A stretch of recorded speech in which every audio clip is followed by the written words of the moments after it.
একটি গাধা রাস্তা দিয়ে হেঁটে যাচ্ছিল। একটি শিয়ালের সঙ্গে গাধাটির দেখা হয়।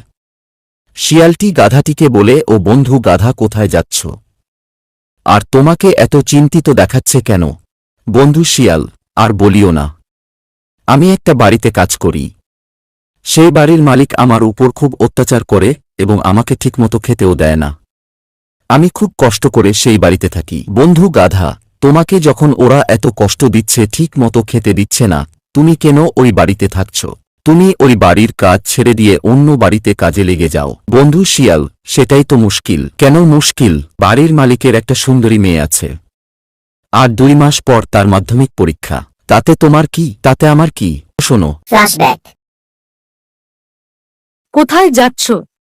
সামনে পরীক্ষা, অত ঘোরাঘুরি করিও না। ভালো করে মন দিয়ে পড়াশোনা করো, নইলে পরীক্ষায় যদি ফেল করো তাহলে গাধার সঙ্গে তোমার বিয়ে দিব, বুঝলে? আমি নিজেকে সবচেয়ে বুদ্ধিমান ভাবতাম, কিন্তু এই গাধা তো দেখছি আমার থেকেও বুদ্ধিমান।